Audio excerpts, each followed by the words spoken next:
3.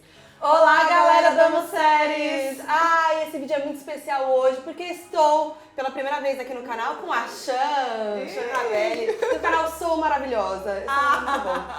É Sou Vaidosa também. Sou Vaidosa e Sou Maravilhosa, entendeu? Ah, agora eu entendi! Agora eu saquei! Gente, é um prazer estar aqui hoje com vocês na Amo Séries. Obrigada pelo convite, Joaquim. E vai ter, assim, muita Chan aqui no Amo Séries, né? Adoro. Muito chato. Então você fica de olho aqui, já vai se inscrevendo para não perder nada. E hoje é o Dia Internacional da Mulher Negra, Latino-Americana e Caribenha. Essa data foi criada em 1992 e se transformou num marco internacional para celebrar e refletir sobre as lutas e conquistas das mulheres negras, né? Isso mesmo, Foquinha. Essa data é muito importante para nós, mulheres negras, que precisamos enfrentar todos os dias desigualdades raciais e de gênero. Aqui no Brasil, a gente também comemora 25 de julho como Dia Nacional de Teresa de Benguela e da Mulher Negra. Teresa de Benguela foi uma importante líder quilombola que viveu aí durante todo o século XVIII. Boa! Então a gente reuniu aqui 4 séries com protagonismo de mulheres negras nas telas ou por trás delas, criando, atuando e provocando mudanças nas representações no audiovisual. Então se inscreve aqui no canal, meus anjos, ativa o sininho e vamos começar a nossa lista maravilhosa.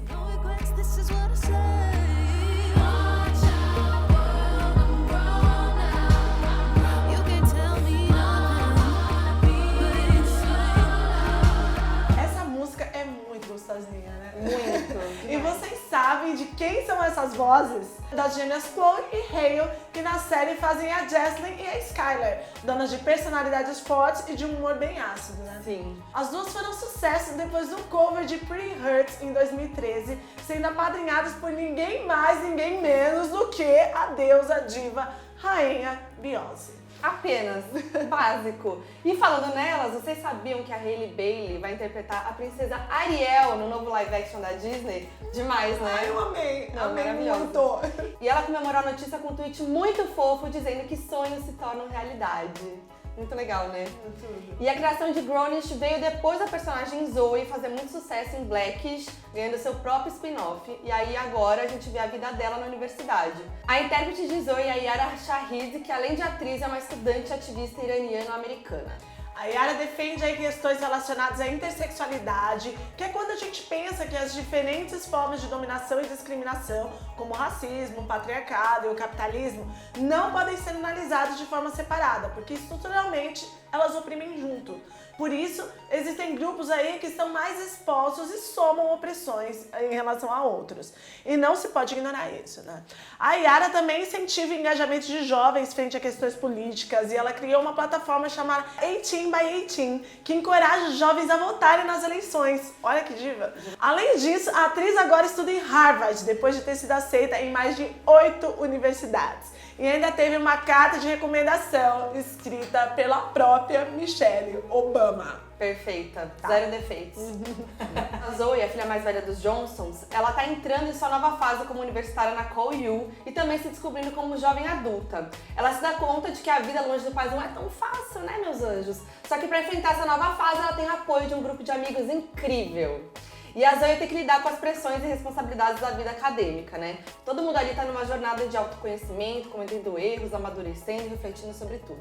Podemos ver o quanto a personagem tem experiências diferentes das gêmeas Jazz e Sky. Enquanto a Zoe foi pra faculdade com mais estabilidade, porque a família paga tudo, as gêmeas precisam literalmente correr por suas vidas, né? Elas são atletas e precisam ter alta performance. Elas são atletas e precisam ter alta performance, que é o que faz com que elas consigam estudar, porque a família não consegue arcar com os custos de uma universidade, né? E no episódio 10 da primeira temporada, que o grupo tá numa festa e Jazz e Sky estão desabafando que ninguém da faculdade parece interessada nelas, Nomi e Ana ficam chocadas quando descobrem que elas nunca ficaram com ninguém o semestre inteiro. Afinal, Nomi está sempre saindo com alguém diferente na série e Ana também teve suas experiências, mas Jazz e Sky nunca são abordadas por ninguém. All we're trying to say is, sometimes when we look around campus, it feels like we're really at the bottom of the list. Os meninos também são chamados para essa discussão e as gêmeas comentam como as meninas negras de pele mais clara ou não brancas são sempre mais escolhidas por eles, né? Essa cena pegou diretamente na minha história, porque sou eu. I know you love queens when they're Egyptian, not Nubian.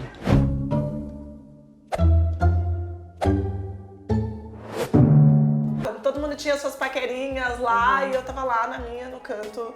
E nunca tive nenhum garoto que chegasse em mim, nunca tive nenhum paquera no tempo de escola. Muito pelo contrário, eu fui eleita muitas vezes a menina mais feia das turmas, assim. E eu tinha certeza que o problema era comigo. Até eu conseguir conversar com outras mulheres negras mesmo, abrir o canal e saber que as nossas histórias, elas se complementam e elas se repetem por culpa de um racismo estrutural. É muito importante ter uma série dessa, né? Porque provavelmente naquela época na sua escola, né, você não tinha uma série que falava sobre isso, ou, né, pessoas falando sobre isso. Né? Não, e ainda aqui no Brasil hoje a gente tem muito pouco, né, essas histórias sendo contadas por nós aí. Fica a dica aí, roteiristas e diretoras negras aí, vamos colocar as nossas histórias por nós mesmas para poder serem contadas. Isso aí. E ó, voltando pra Zoe, ter a oportunidade de ver o mundo através dos olhos dela, com um tema em cada episódio, traz muita riqueza pra série e nos dá a chance de conhecer ela de verdade, né? A gente vê quando ela não dá conta, as decisões difíceis que ela tem que tomar, o quanto ela tenta entender o lado dos amigos nas discussões e sua ambição profissional. Grownish não traz uma história fora do comum, não. A série apenas apresenta uma narrativa através da perspectiva de jovens que não são brancos e que, apesar de frequentarem a mesma universidade, têm experiências completamente diferentes, porque são atravessados por desigualdades, assim. Na minha faculdade eu tive a sorte de ter outras mulheres negras também, outras pessoas negras lá estudando comigo, mas mesmo assim a gente percebia narrativas completamente diferentes dos jovens não negros que estavam lá com a gente, assim. Grownish encontra uma maneira de conversar e mostrar que as coisas nem sempre são simples e que tem muitas vivências diferentes sobre as mesmas questões. É muito bom. E eu tenho uma notícia ótima. A outra metade da segunda temporada da série voltou dia 5 de junho. Além de ter sido renovada para sua terceira temporada. Boa. Então corre aí pra assistir se você ainda não assistiu. Com certeza. E a próxima série da lista tem protagonismo negro e feminino na tela e na criação, graças ao trabalho de Issa Rae, criadora, produtora executiva e atriz protagonista de Insecure. That's backwards. No, it's not. So you got titties on your back now? Issa descobriu sua paixão pelo audiovisual quando ainda estudava lá em Stanford. Lá ela percebeu que não tinha muito conteúdo protagonizado e voltado para a comunidade negra dentro da faculdade. Depois que ela se formou aí, ela fundou a Color Creative, que é uma organização que tem como objetivo ajudar no desenvolvimento e produção de roteiros escritos por pessoas que não se sentem representadas na televisão. Olha que máximo. Maravilhoso. De lá, acabou nascendo sua websérie de Misadventures of Awkward Black Girls, disponível no YouTube, e é inspirada na própria vida de Issa, mas é ficção, né?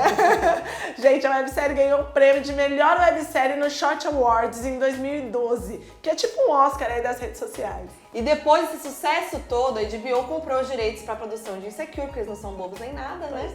E ela foi a primeira mulher negra a estar no comando de uma série pela emissora. Insecure foi aclamada pela crítica e rendeu o Globo de Ouro para Issa na categoria de melhor atriz em série de comédia em 2017. E além disso, uma indicação ao Emmy como melhor atriz protagonista em série de comédia em 2018. Em uma entrevista para a IndieWire, Issa disse que queria criar algo diferente, uma história sobre uma garota que não tem tudo resolvido, né? Que não é a toda poderosa e que na verdade está numa jornada aí de se descobrir e de se ver aonde isso tudo leva, né? Como alguém que tem sentimentos e problemas como todo mundo. E eu gosto muito desse lugar que a série coloca a protagonista como pra naturalidade, né? Porque muitas vezes os negros eles estão lá nas séries para falar sobre questões referentes à negritude ou questões raciais. Então é muito legal a série colocar uma mulher negra num lugar de naturalidade. Assim. Normal, né? Pois é. Boa. E na série acompanhamos Issa Dee, que tem 29 anos, é formada e trabalha em uma organização voltada para moradores de bairros populares através de programas de educação. Ela enfrenta muitos problemas, já que apesar do escopo de trabalho, a ONG não contratou pessoas do bairro em que atua, o que é uma história comum, um ambiente onde não há diversidade, predominantemente branco, cuidando de projetos voltados para crianças e adolescentes negros e latinos. Já viram esse filme? Eu já vi muito. Ela é a única mulher negra que trabalha nesse espaço. E na maior parte das vezes é ignorada. É incrível como é difícil as pessoas enxergarem a inteligência e a capacidade de uma mulher negra, né? Ironicamente, é interessante para a organização tê-la como dicionário das questões sobre pessoas negras, mas ela não aguenta essa situação, chegando a um momento que finalmente ela se impõe para ter o seu próprio projeto. E além disso, Issa vive com seu namorado Lawrence, eles estão juntos há 5 anos e passam por aquela fase complicada, porque ela tá tentando descobrir o que ela quer da vida, daquele relacionamento, enquanto ele tá em um momento confuso, desempregado e com dificuldades para seguir em frente e mudar as coisas. Quando o antigo crush dela aparece, os problemas ficam ainda maiores, né? E ela vive o dilema de continuar ou não a relação. A série divide o protagonismo da Issa com a Molly, sua melhor amiga desde que faziam faculdade em Stanford. Uma advogada bem-sucedida que começa trabalhando num ambiente majoritariamente branco e também se destacando aí como uma ótima profissional que ela é. Só que ela também enfrenta problemas em sua profissão e se vê em um dilema, especialmente quando descobre que ganha muito menos do que um colega de profissão branco. A Mônica construiu uma família e por isso tá mais interessada em ter um relacionamento sério, mas é difícil encontrar um homem que queira a mesma coisa ou que ela realmente goste. E ao mesmo tempo, sua colega de trabalho branca está conseguindo tudo que ela almejava nesse sentido. E ainda com um homem negro trazendo uma crítica sutil sobre como historicamente as mulheres negras são preteridas. Como é uma série de comédia, aí você não perde a oportunidade de dar uma zoada na amiga criando um rap maravilhoso chamado Broken Pussy, sobre a sua vida amorosa. Muito bom essa cena. Maybe it's dry as hell. Maybe it really smells broken pussy. Oh my God, she's talking about me. Maybe it's really rough. Maybe it's had enough broken pussy. É por meio do rap que a Issa consegue expressar quem ela realmente é, percorrendo o caminho para achar sua voz, tanto na vida profissional quanto na pessoal. E isso rende alguns dos momentos mais engraçados da série, né, Com Xan? certeza. O banheiro da Issa é um palco, né? Parece ser o lugar que ela mais se sente à vontade para ser quem ela é, conversando consigo mesma através das rimas de rap e refletindo sobre a própria vida e também cobrando de si mesma certas atitudes em determinadas situações. Normalmente depois que elas já passaram, como todos nós. Do you want your man or not? Do you know your plans or not? You gonna go back home or not? You gonna claim your throne or not? Is you Khaleesi or that other bitch whose name I don't remember? Além de percorrer o cotidiano das amigas, abordando questões ligadas ao racismo e ao empoderamento feminino, a série explora bastante todas as dimensões de suas vidas com diálogos bem expressivos e humorados. Eu amo os diálogos delas, né? São muito diálogos de amigas mesmo, assim, muito É real. muito palpável a série, né? Muito real. Demais. Então corre pra ver se você ainda não viu uma comédia dramática boa dessas, com episódios que variam entre 30 e 40 minutos. E a série ainda foi renovada pra 4ª temporada no ano passado. E eu não sei se vocês estão sabendo, mas a Issa Rae vai ser produtora executiva de uma outra série de comédia na HBO. A Blacklight Sketch Show foi escrita pela comediante e roteirista Robin Tidd. E além de um elenco maravilhoso, o trailer já confirmou inúmeras participações especiais, como a diva rainha de Wakanda, Angela Bassett, a mãe do Pantera Negra, ela mesma, e a Laverne Cox, a nossa eterna Sophia Bursey.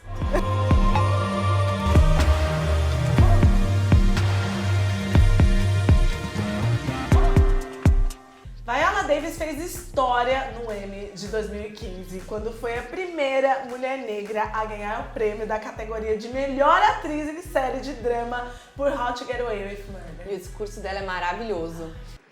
The only thing that separates women of color from anyone else is opportunity.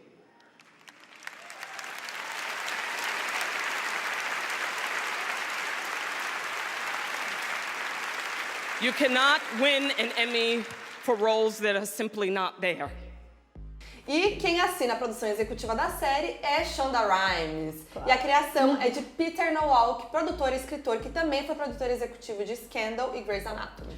Viola interpreta Annalise Keating, advogada braba, decidida e brilhante, que atua na área de defesa criminal e também é professora da Middletown University. É na universidade que ela seleciona um grupo de 5 alunos dentre os melhores para trabalhar e aprender com ela em sua casa, que funciona como escritório. Por causa disso, a Annalise acaba se tornando uma figura materna e também uma mentora para eles.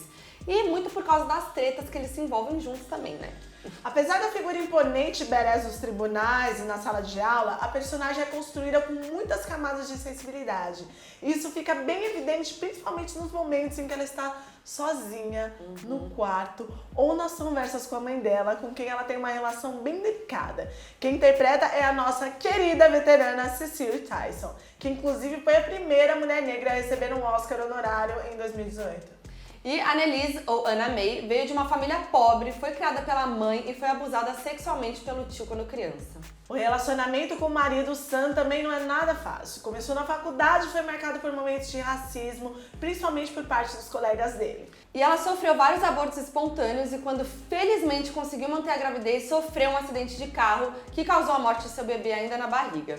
Depois disso, ela entrou em depressão e até tentou suicídio, mas foi a carreira que fez ela sobreviver. Então, a trajetória da Annalise é marcada por muito sofrimento e opressão, né? E o racismo estrutural realmente coloca inúmeras barreiras entre as mulheres negras e posições de poder e de sucesso, sempre aumentando aí o grau de dificuldade e reforçando uma narrativa de exceção e de mérito quando alguém consegue chegar aí a um lugar de destaque.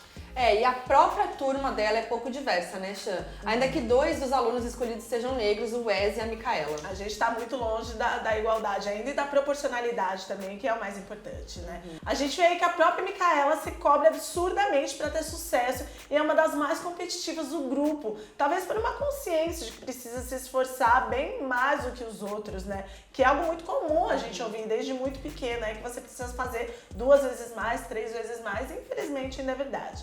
A série também não se isenta de discutir aí as injustiças do sistema judiciário contra a população negra. Primeiro no caso do David Allen. You destroyed lives, Miss Senator. Keating. Admit it. Miss Keating. Admit you killed Trisha Stanley and had my client David Allen set up for her murder. That is enough.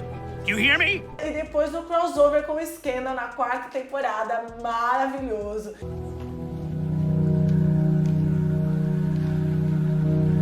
Racism is built into the DNA of America. E a gente vê aí que a sua prática como advogada ganha outra dimensão. Porque são casos que mostram o quanto o sistema condena pessoas negras inocentes ou não leva o caso da mesma maneira que levaria como se o réu fosse branco. Sim. E olha só, a série já foi renovada pra 6ª temporada e a gente não sabe se essa será a última, mas tá batendo aquele medinho, porque o contrato da Viola só tá válido pra mais uma temporada. Será que acaba, Chan? Ai, tô torcendo que não, mas Deus. A gente sabe que uma hora vai ser o fim, né? E os fins da Shonda a gente já sabe como é que é. Nossa, prepara. Vamos nos preparando porque que nos espera. A próxima série da nossa lista se tornou a série mais assistida na Netflix dos Estados Unidos desde a estreia. A criadora é Ava DuVernay, diretora de filmes como A 13ª Emenda, Selma e Uma Dobra no Tempo. Enquanto a produção conta com ninguém mais, ninguém menos que a rainha Oprah Winfrey.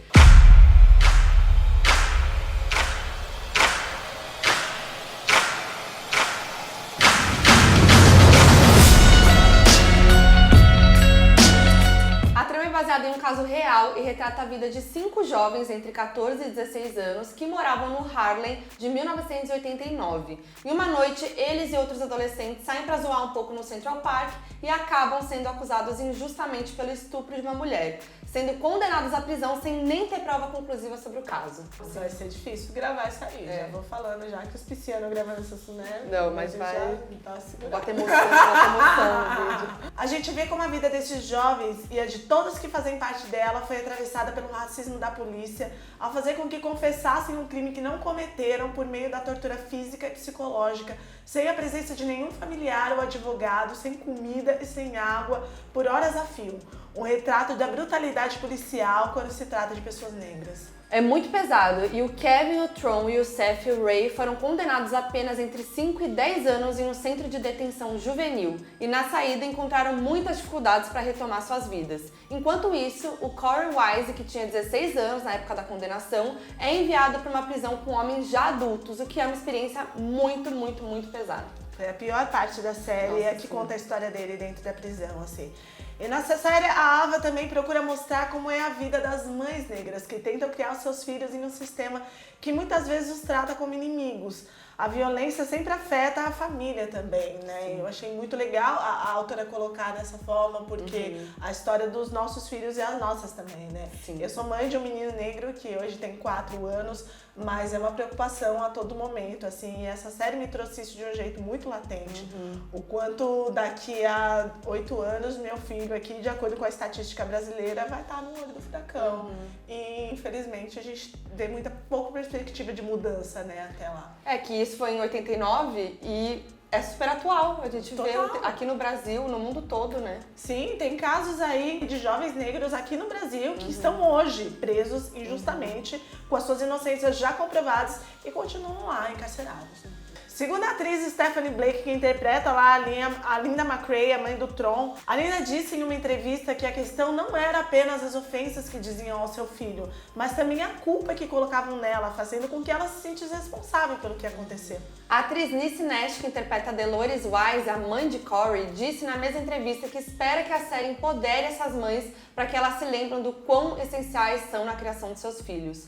Muitos lares não possuem pais presentes, é tudo na conta da mãe, e isso não quer dizer que elas falharam. Tem uma frase dela que é muito forte, traduzida, ela diz o seguinte: não importa de onde você vem ou em que tipo de lar você cresceu, todo garoto negro que eu vi subir nos palcos para receber um prêmio agradecem a Deus e as suas mães primeiro. E é impossível prever como cada uma vai reagir a um acontecimento como esse, né? A atriz Anja Nueles, que interpreta Sharon Salam, a mãe do Youssef, disse à revista Glamour americana que as mães lidaram de formas diferentes com o ocorrido e nenhuma delas pode ou deve ser comparada. Só elas sabem o que foi passar por aquilo, cada uma à sua forma. Sharon, por exemplo, se tornou ativista do movimento negro, só que a culpa rodeia as mães e isso é bem expressado em um monólogo da série. You watch them grow.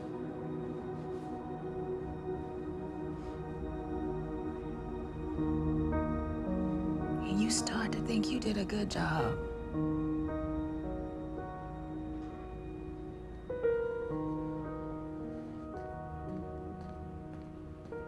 And then one night,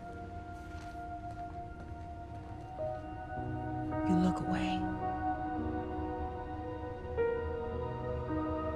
E a Ava disse que queria muito que Linda pudesse ter tido a chance de ver sua história contada, mas infelizmente ela faleceu em 22 de março.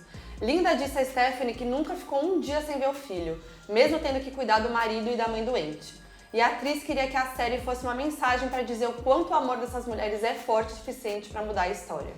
É interessante ver como a Ava busca usar suas criações para tecer críticas ao Estado americano e como historicamente ele lida com a população negra. Em Olhos que Condenam, vemos imagens da época na qual Trump defende a pena de morte no momento em que o caso dos 5 do Central Park estão na mídia. Então ela dá essa alfinetada direta ao político que hoje é presidente, né?